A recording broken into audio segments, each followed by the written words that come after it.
नमस्कार दोस्तों, स्वागत है मेरे यूट्यूब चैनल पर। आज हम कक्षा 8 का सामाजिक विज्ञान का मॉडल पेपर हल करेंगे।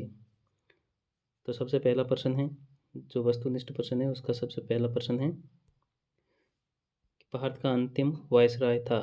तो इसका आंसर हो जाएगा लॉर्ड माउंटबेटन।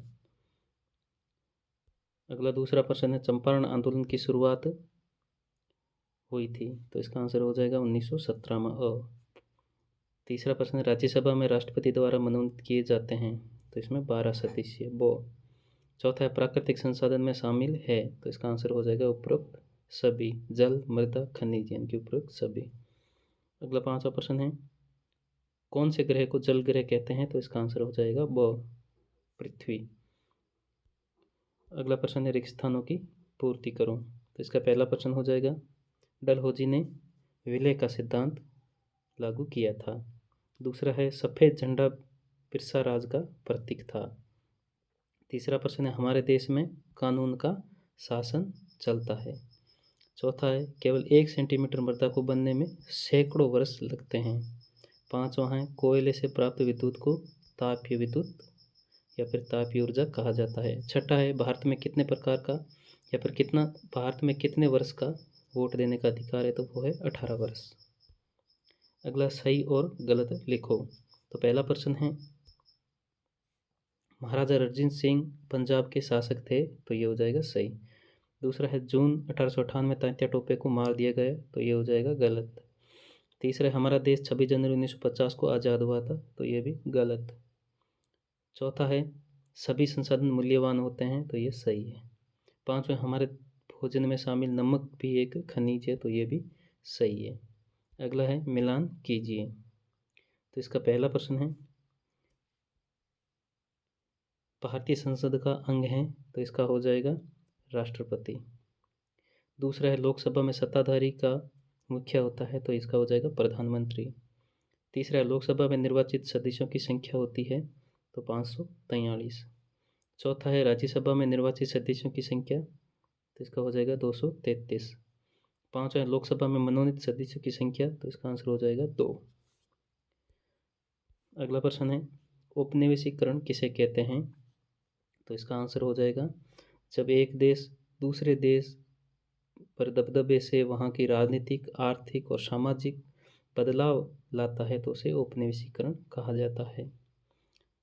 छठा प्रश्न है, बिरसा के बारे में क्या समझा जाता था। तो इसका आंसर हो जाएगा, बिरसा को भगवान का अवतार माना जाता था और वह बीमारियों को दूर कर सकता था। सातवां प्रश्न है, 1857 की क्रांति के प्रमुख नायकों के नाम लिखो। तो इसका हो जाएगा कुंवर सिंह।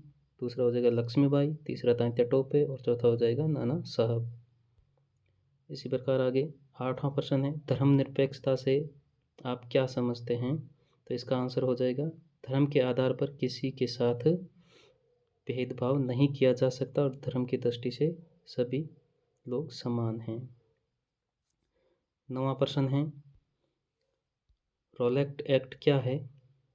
तो इसका आंसर हो जाएगा, रोलैक्ट एक्ट के तहत ब्रिटिश सरकार बिना मुकदमा चलाए लोगों को कारावास में डाल सकती थी।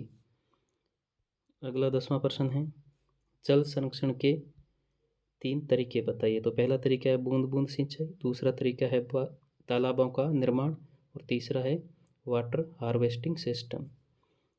अगला 11वां प्रश्न है, सौर ऊर्जा के 2 लाभ बताइए। तो पहला है पर्यावरण प्रदूषण रहित और दूसरा है यह कभी भी खत्म नहीं हो सकता। इसी प्रकार आगे 12वां प्रश्न है, 1857 के विद्रोह के प्रमुख कारण बताओ। तो पहला कारण है चर्बी वाले कारतूसों का प्रयोग और दूसरा है जनता में आक्रोश। इसी प्रकार आगे 13वां प्रश्न है, भारतीय संविधान में उल्लेखित मौलिक अधिकारों का वर्णन करो। तो भारत के संविधान में उल्लेखित 6 प्रकार के मौलिक अधिकार है। इसमें पहला हो जाएगा समानता का अधिकार। दूसरा हो जाएगा स्वतंत्रता का अधिकार। तीसरा हो जाएगा शिक्षा व संस्कृति का अधिकार। चौथा हो जाएगा संवैधानिक उपचारों का अधिकार। पांचवा हो जाएगा शोषण के विरुद्ध अधिकार और छठा हो जाएगा शिक्षा और संस्कृति का अधिकार। इस प्रकार से 6 मौलिक अधिकार है। अगला 14वां प्रश्न है, विश्व के मानचित्र में निम्न स्थानों को अंकित करो। तो ये एशिया, हिंद महासागर, भूमध्य रेखा, अफ्रीका और प्रशांत महासागर, ये मानचित्र में देख करके आपको दर्शाना है। तो ये था कक्षा 8 का सामाजिक विज्ञान का मॉडल पेपर। अगर मेरा वीडियो अच्छा लगा है तो लाइक और सब्सक्राइब ज़रूर करें। धन्यवाद।